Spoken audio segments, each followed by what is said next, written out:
everyone, Michelle Sadling here with another episode of Food Experience Unplugged.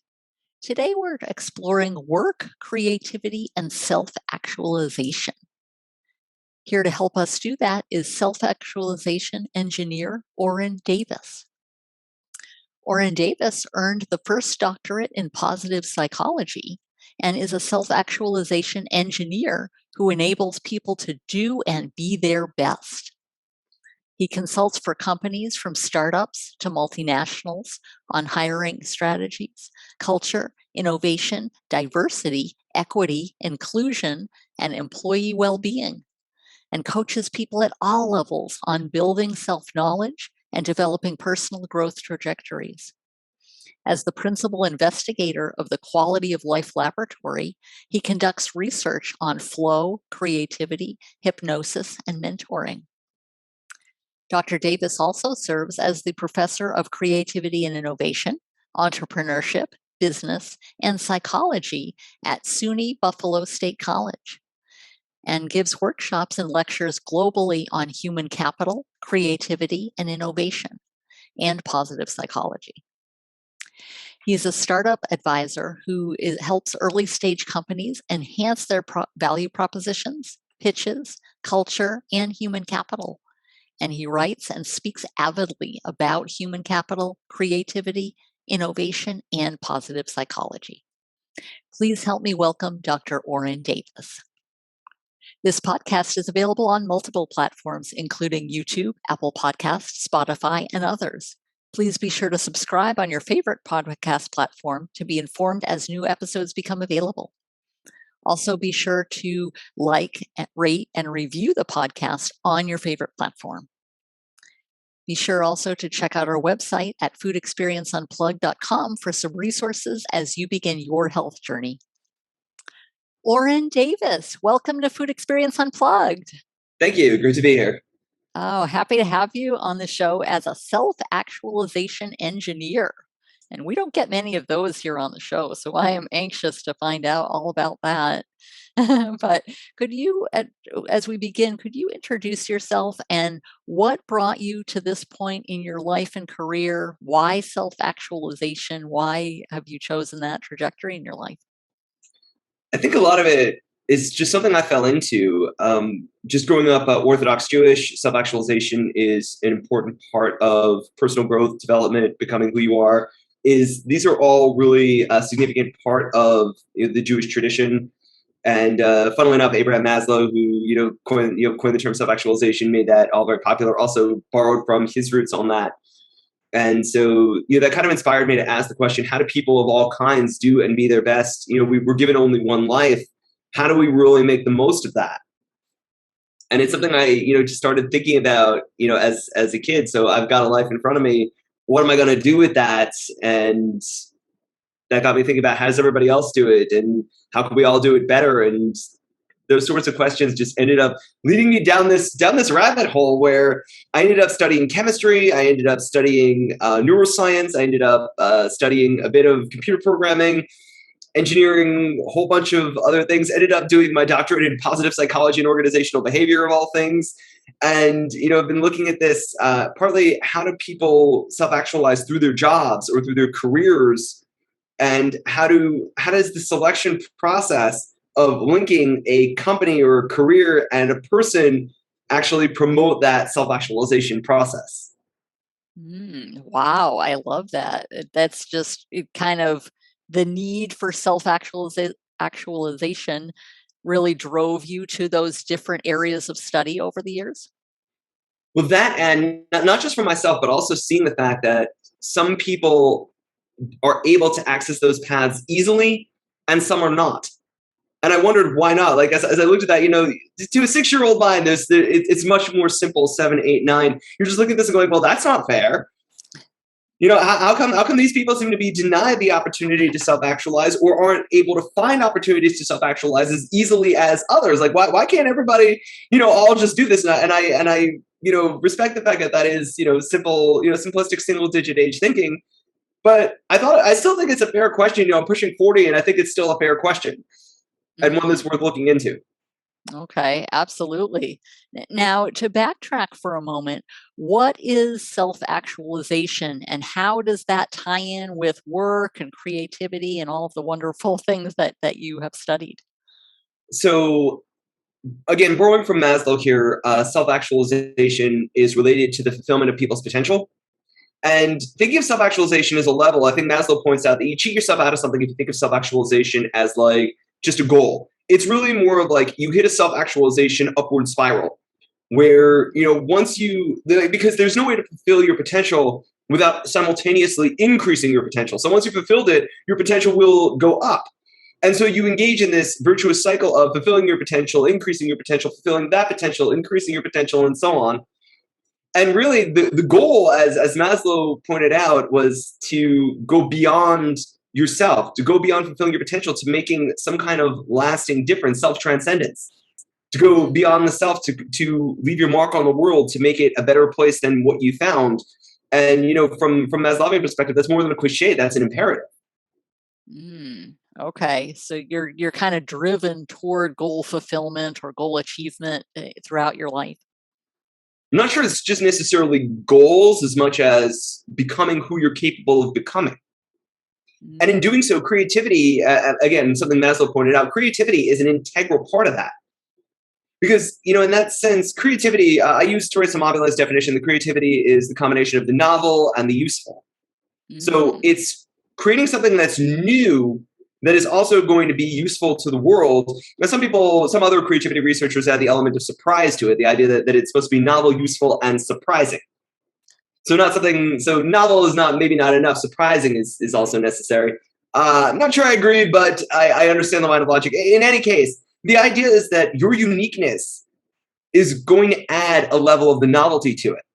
And I think that for many people, the act of creation, when we use our uniqueness, our experiences, our capabilities, and the integration thereof to create something, that enables us to use our potential to create something that will leave a lasting mark on the world. And this is where, Maslow pointed out that the self-actualized and creative human being are pretty much the same thing.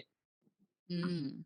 Okay, so how does that relate to the workplace and create this creativity? Bringing all of that in together. When you've got work that is a calling for you, what Jane Dutton and others refer to as a calling, then it is very likely that you're going to fulfill your potential through your work. Now, not everybody does directly. Some people will do it indirectly. Some people, for example, will use the salary from their work to volunteer or to create or to fund their art creation process or to fund other projects through which they're self-actualizing. Mm. Okay, so it's not necessarily your particular line of employment or your profession. It's what you're doing with those skills. Sometimes with the skills and sometimes honestly just with the money. I find people, for instance, who wait tables by day or alternately by night, and then the other time they're making art, Mm. and really their art is their calling, and their art is what they're doing for the world. Waiting tables is not how they self-actualize. It's just how they make sure that they are making enough money to engage in the self-actualization process, which for them Okay, is through their art. And where they're really creating, where they're making a difference in the world is with their art. okay, but the waiting tables or some other side job, that's kind of a means to to self actualize, a means to utilize their creativity. Indeed, but and by the way, for some of them, the act of waiting tables, it's quite something. Like when you think of all the good that wait staff do in the world, I think that's something that's very much underestimated. Mm, So when in any service position, you've got a unique position where you can really make somebody's day better in a lot of different ways, and those little things do a lot to empower other people as well. So, if you think about it, many people in service positions can be boosters to the well-being of so many other people. If you go out and get coffee on your way to work, having a good server there, somebody who makes you smile, or somebody who adds a bright spot to your day, or each of those little things, they actually do a lot, and they can go further than just the little act that they are. So I would say also not to underestimate that either. Even if somebody is, working as a barista or as wait staff, to engage in art at another time, and they really look to make the difference in the world through their art, it is important not to underestimate the value that they also create through their work as service staff. Okay. So creativity is not just in their primary, if they do art, for example, or something else. It is creativity throughout, no matter what they do within their particular line of work or their life direction. I think that there are opportunities to be creative almost anywhere. So I think that the main place where we see the relationship between creativity, self-actualization, and self-transcendence is through one's calling, whether that's art or whether that's through one's employment. But I also think that we have the ability to be creative just about anywhere, and we often are creative in all sorts of places, not just in our let's say in our work or in our art, but also in our relationships. And many other places as well. And we draw on that creativity. We use that creativity to make differences in people's lives in all sorts of places. And, like I said, there are main paths, main lines. That just means it's the most common place where we would find it. But you can find it anywhere. Okay. Now, in your line of work, do you gravitate towards certain professions or certain areas of focus as far as work is concerned, as far as that creativity? Per se, no. It happens a lot of my research because I do research on what it means to be a creative person, how people come up with creative ideas, and also just the developmental relationships that promote high performance and high performance in general, flow experiences and things along those lines. I do tend to work with companies and groups where they're much more focused on high performance, and in particular, the high performance that comes from people's uniqueness. So that would be knowledge work. And so I have studied the service industry, for example, less. I've spent less time studying, for example, baristas or let's say manufacturing plant workers or things along those lines. It doesn't mean that other people don't study in those areas. It's just where people tend to call me, and especially because my consulting work is related to hiring, diversity, equity, inclusion, and employee engagement. These tend to be people tend to focus on these in the knowledge work professions more than they do in other places, but other people do work in those areas. Okay. Do you have some examples of maybe people or groups with whom you've worked who have really brought to fruition that whole combination of self-actualization and work and creativity? I don't think it's something that you really can facilitate at a group level, despite what some people are making claims about. I don't think that those are legitimate claims. I think that for each person, they've got their own unique path. And unless you've got somebody who's working with you one-on-one on that path, so like when I'm doing, let's say, executive coaching or career coaching, that maybe. But otherwise, what I'm going to be doing is showing people how to facilitate that for others. So, for instance, some of my graduate students, I'll be teaching courses on facilitation, and I'll be, working with them on how to use, let's say, certain baseline assessments as the start of conversations to promote their development. Okay. So, in terms, are there some examples with individual or that you could provide to help us understand that whole process of how that comes together? Well, confidentiality applies, but yes. But to give, so unfortunately, many of the examples I'd have to give would be very generic because I've got to deal with client confidentiality. But I can think of one client, for example, somebody at a more executive level who was, who had put in the years, in their job and have been thinking about where they want to take their career. They hit a pretty high level in their company, and where do they want to take their career now? Like, who are they, relative to their work, relative to their life, relative to their family? And we explored that and started talking about what might be some good next steps in their lives, relative, considering where they want to go in their career, how they want to be a part of their family, and what role they want to play in their family, and what role they want to play in society, and what good they want to create in the world. And we talked about different career options, different skill developments, different personal developments in the family role. So there's that. When I'm talking to managers, It's how to be flexible with employees and how to empower employees to build their own lives as part of their work, and how to integrate their work into their lives and how to manage them so that they can do that. So a lot of that comes down to what we call job control, giving employees as much space as possible to decide where, when, and how they do their work. Now, obviously, you can't get that 100% when you're a manager.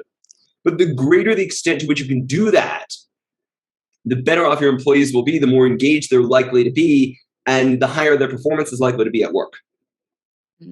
Okay. So you're facilitating, you're essentially training those managers or those executives how to bring about that self-actualization through in their employees or in others with whom they work.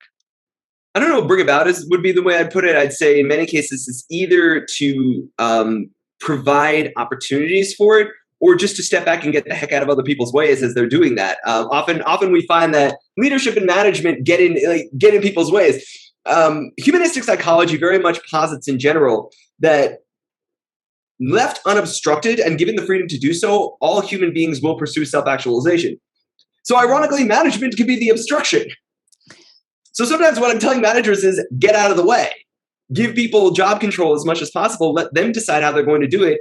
You support what they're doing. You empower them to do this, and sometimes giving people freedom is empowering. In some cases, giving people constraints is actually empowering. You got to know when to give constraints, when to give freedom. That's a judgment call. And so I'm going to be teaching managers and leaders how to make that judgment call, which kinds of parameters they should be considering. And that's going to be field dependent, work dependent, company dependent. There's so many factors that go into that. There's a lot of nuance to it. Okay. So it's just kind of understanding when to intervene or provide guidance or interventions, and when to stand back and let that employee shine, or let those in whatever area of focus they are. Or even just do it their own way. Mm-hmm. Sure. Absolutely. Wow. Now that is amazing how they're able to. Now, how does that relate to, a lot of companies are focused on, ROI, things like that, utilizing their resources, and in this case, human resources, to really magnify the company. How does self-actualization and work, creativity, how does that help at the organizational level? How do people who are self-actualized help the company? So I'd point out that more self-actualized people are going to be higher performers, and you're going to get better work out of them. When you're trying, however, and this is an error I often see, when you're looking at knowledge work, you can't think about productivity in knowledge work the same way you do in algorithmic work. When you've got an algorithm, you've got a recipe. You've got a clear set of tasks that people need to do. These can be timed. These can be assessed. I mean, basically, anything that's algorithmic is something that a robot is one day going to do for us. Whether today, 10 years from now, 20 years from now, 50 years from now, anything that you can break down into an algorithm is going to be done by a robot. Knowledge work, however, is based more on creativity and insight. That's unpredictable stuff. And you can't predict how long it's going to take, what kind of resources that's going to take, both physical, mental, temporal, effortful resources, attentional resources that this is going to take. And since you can't figure that out exactly, there's no way to make a one-to-one correspondence between a unit of work, however defined, and a unit of return, however defined. You can't make that relationship anymore, and companies need to stop thinking about it that way. It's not going to work out that well. That's an industrial era model. We need to start moving into different conceptions of productivity, and more importantly, value-based work.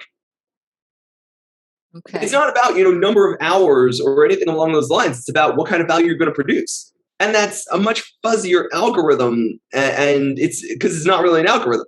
There are no one-to-one correspondences, and that's the challenge. Okay. So they, managers or executives, they're making a judgment call when they, claim or discern what value all of this is bringing to their organization. Once you're at the level of knowledge work, it's 100% judgment calls. Mm-hmm. There's no, we get down to like what is more defensible and what is less defensible.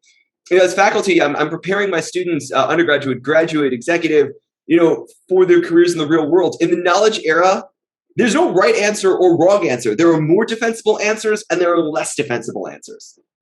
There are ones that, are going to be easily subjected to good CYA protocols, cover your actions protocols, and there are going to be ones that are going to be harder to defend, but may end up being the best answer anyway.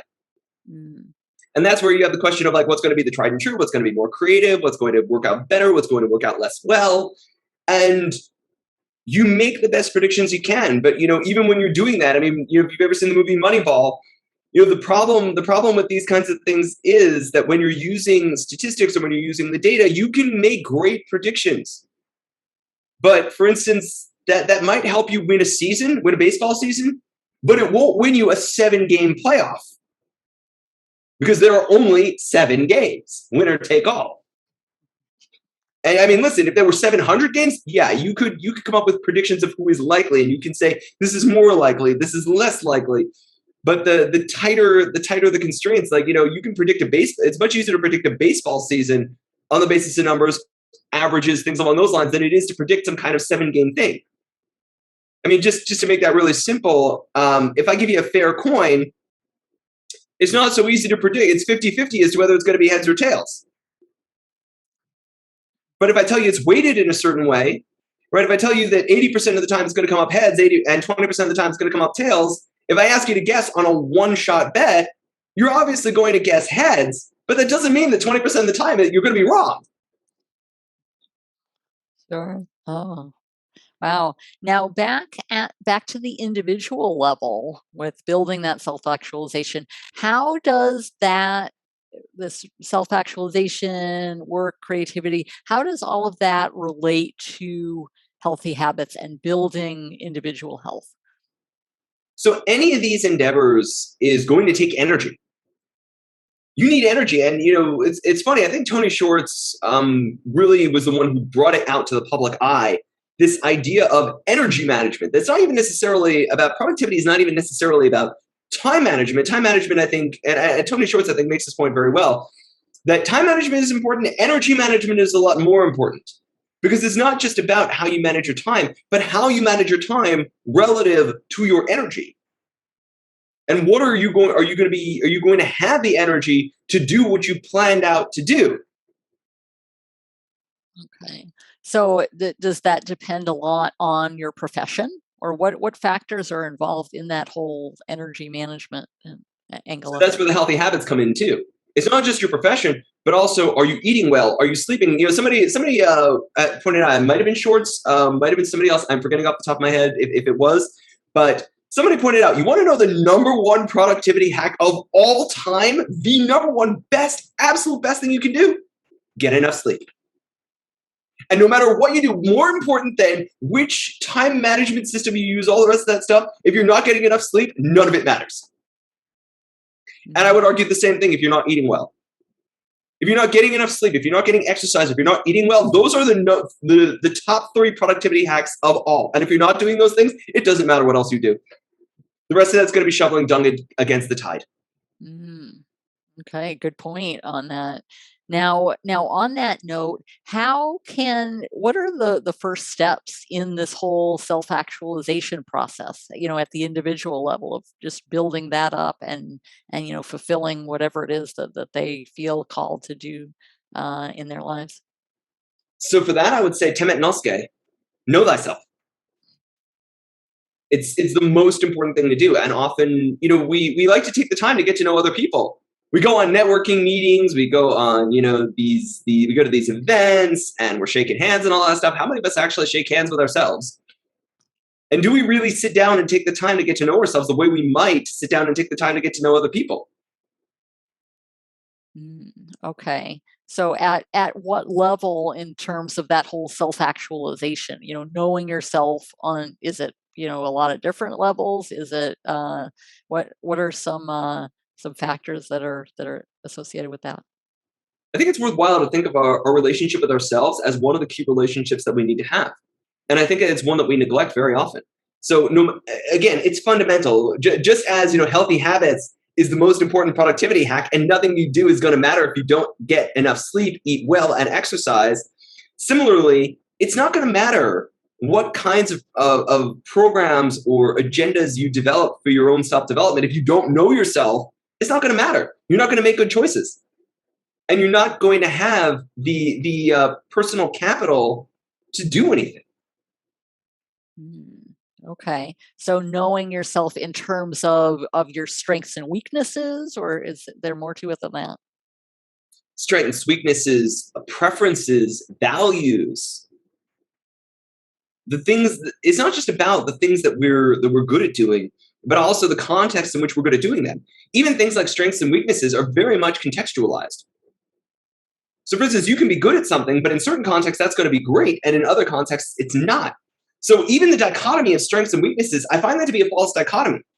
Every strength you have in the wrong context is going to be a weakness. And some of the weaknesses you have in the right context will be strengths.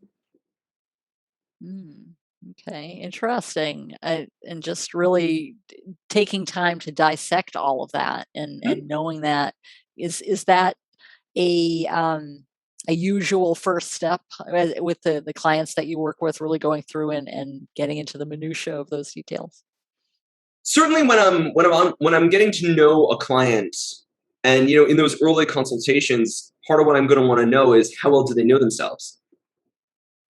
And I find that especially in some of my early career clients, they don't know themselves. And I find that a lot of my students, as I'm talking with my students as a professor, one of the things that one of my secret goals for my students whenever I'm teaching a class is that they know themselves better when they get to the end of it. And part of the way that I design the lectures, the projects, is that they will get to know themselves better. And during the class sessions, as they're doing interactions, I'm hoping that they will know themselves better. That they will know what they like, what they want, what they're about, what their value system is. And it's hard to find those things because we often don't take the time. Okay. So when they do take the time, what are what are the results of that? Where does that lead in terms of the I guess steps in self-actualization, if there are any? Well, the idea of Maslow's hierarchy, I don't think that those are very good steps because Maslow himself pointed out it's not quite like a step ladder. It's not a ladder or a pyramid quite that way. That was actually, and Maslow didn't come up with that pyramid. That's some random management consultant who fired off a bit of hooey there. Actually, if you look at Scott Barry Kaufman's theory on this, he's really been building out the theory of self-actualization, and he likens it more to a sailboat, like the pieces that you need to make the boat float and navigate and sail well. And I think that is a much better metaphor than a pyramid. Okay. And what floats your boat and what navigates your boat and what moves your boat, right? You need each of these things, right? You need the pieces, right? A boat's going to go. Like a boat might float on the water, no sails, no oars. You ain't going anywhere. You're just riding with wherever the current takes you. And you don't have much control over that. So, but at the same time, if you don't have a boat, you drown. So you need each of these pieces, and it's like, well, if you don't have, the foundation of the boat, building the sail is not going to matter. On the other hand, the boat itself is necessary but not sufficient. Knowing yourself goes into each of the pieces. What for you is safe? What for you constitutes love? What for you constitutes personal security? And what constitutes need fulfillment? Now, yes, certain, we're all human, so we have certain basic needs, air, food, water, shelter, physical safety, sure. But then as we get to more nuanced items, like what constitutes personal safety, psychological safety, what enables us to feel safe psychologically, that's going to differ from person to person. Now, there are certain basic elements, autonomy, relatedness, competence, right? These are the items of self-determination theory at DC and Richard Bryan. And that contingent that, yes, to be able to be self-determined, these are good things. But what enables us to feel autonomous? What enables us to feel competent? What enables us to feel related to one another? And in which ways do we want to have competence, relatedness? Where do we want autonomy? This matters. Okay. So once someone goes through that process and really hones in on those details, is it a lot clearer regarding the trajectory they should go in, if they're selecting a career or making the next career move or some other life event? Don't know about should go, but could go, may want to go. Certainly they've got a better idea of what they want and what the possibilities are, and then they're able to look at the life constraints that they have and make more informed choices. Okay. So the okay, they're making these choices. So what are, if someone is just starting out, with the understanding the concept of with the self-actualization and that whole relationship, what are some recommendations that you would give as far as really developing and moving toward their future potential? So I would say find out what you like, find out what you're good at, and find out what's important to you. And for some people, like if you don't know where to start, I often suggest go with just your food and artistic preferences. What do you like to eat? What do you like to drink? Do you have it like if you go to a bar, or which and somebody else were ordering for you, what would you want them to order for you? Okay, so just really, really getting down to what your preferences are, what those are, and then that trajectory or that creativity just kind of does it naturally flourish within somebody to discover those their talents or kind of really moving forward with the self-actualization. I don't know about naturally flourishing, but certainly the better you know yourself, the more you're able to put in the work and effort that will apply your uniqueness to different problems. It allows you to bring in your uniqueness and your unique experiences and your unique perspective. Like when we talk about the value of diversity is that people are able to bring in their unique experiences. And the more that we're able to do that, the more we're able to create the novel and the useful. Our experiences help us know what's useful. Our experiences also help us know what's novel, and our experiences make us different. So then we're able to apply those experiences and we're able to apply those preferences in combinations that may be unique and allow us to bring forth that uniqueness and present it to the world. And that may offer combinations that are different to other people. Just, funny example. Never thought about the idea of an espresso tonic before. I like tonic. I like espresso. Never thought of them until a friend of mine said that she likes putting those together. And at first I thought that was kind of a scary idea because the bitterness of tonic water and the bitterness of espresso were different. And yet, put those together, wow, what a drink. Happens that the first time I tried it, I was with a bunch of other people. We all went to a bar. Now, I don't drink alcohol at all. So, when I'm going to a bar, I'm rather an interesting person to bring along because, first of all, I'm almost by default the designated driver because I don't drink. But, when you're in New York City, which I was at the time, and I'm meeting a bunch of colleagues, some I knew, some I didn't, and we're all going to a bar. And, I was thinking like, this might be an interesting time to try that espresso tonic. And I did. And I talked, and, as I'm talking about the experience with all the people around this bar table, they all are asking me what this vodka tonic is like, and I'm really enjoying it. It's a great drink, and they're all now curious. And somebody else is like, okay, now I'm curious. I want to order an espresso tonic also. And somebody else ordered an espresso tonic. And so, next thing you know, 6, 7 other people are sharing this drink. Now, if this can, from there, it can go viral. It might not. And at some point, like for example, why do we call the half lemonade, half iced tea the Arnold Palmer? Famous dude who liked that combination. Maybe down the pike, there'll be somebody, maybe we'll call it the Simone Biles, if she likes espresso tonic, who knows? And she finds herself ordering that, maybe that idea at some point gets to Simone Biles and she really likes it and loves that idea. And all of a sudden the espresso tonic will be called the Simone Biles. Who knows? Okay, so wow, a good, interesting example of just understanding and how that kind of takes off. That an idea or a piece of creativity really takes off in your life. Mm-hmm. Fantastic. Now, how is your self-actualization? Do you feel that you are What's your next, I guess, stepping off point in terms of your own self-actualization? Wow, very personal question there. Well, I think it'd be less personal if you asked me my shirt size. I'll say this, that as I grow and develop as a person, I begin to think about the roles that I take in my life, the aims that I have. So I actually, like Stephen Covey in the 7 Habits of Highly Effective People, actually talked about roles and goals, and looking at that, I think that's a really good model. And despite the fact that some scientists are not fans of the 7 Habits of Highly Effective People, I actually am, and I make my students read it. Because I think that Covey makes a number of really good models, and one of them is the roles and the goals. And I think that as we pursue self-actualization, thinking about our roles, thinking about our goals, and thinking about the intersections of those gives us a good focal point. And so something that I've been thinking about more is the roles that I'm taking personally, professionally, and what goals I have on those. And especially as we're coming out of a pandemic, which we are by no means out of yet. So I chose my words carefully there. We're coming out. We're not out.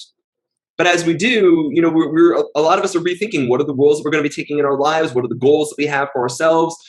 Many of us have undergone significant changes, personally, professionally, psychologically during those times. And I don't know about you, but I know that I have. And so as I'm looking at my self-actualization path, and later on, hopefully my self-transcendence path, I'm beginning to think about those things, but I'm also doing it with some new perspectives on relationships, on life, the universe, everything. Having been a bit of a hermit during this pandemic definitely changes one. Absolutely. Oh my goodness. So, Orrin, how can people get in contact with you to learn more about this whole self-actualization and your work and your trajectory? So 3 major places to find me. One is on my website, and that's the main place to find me. That's qllab.org. I run the Quality of Life Laboratory, and it's qllab.org. And that has links to everything else that I do. Another place to find me is on Medium. So I do keep a blog. I don't post that often, but I do try to make sure that the posts that I put up are significant. So that would be Dr. Orrin Davis, so DrOrinDavis.medium.com. And I do post occasionally again on Twitter. So, and again, that's DrOrinDavis, Dr. Orrin Davis on Twitter, and do occasionally post there. And funnily enough, some of the scientists that I was citing, Kaufman, Ryan, others, I do find myself citing their work, retweeting their work. So, good place to find people that I appreciate and admire and whose work I want to promote, as well as some of my own ideas and concepts. My own ideas are mostly on Medium, which I do post my blog posts on Medium. But it's a good place to find me on Medium, on Twitter, and just on my website. Okay, fantastic. We will include all of those in the show notes. And Dr. Orrin Davis, it has been a pleasure having you on the podcast today and really delving into this whole self-actualization and realizing your potential, regardless of your profession or your life circumstances. Likewise, Michelle. Thanks for inviting me.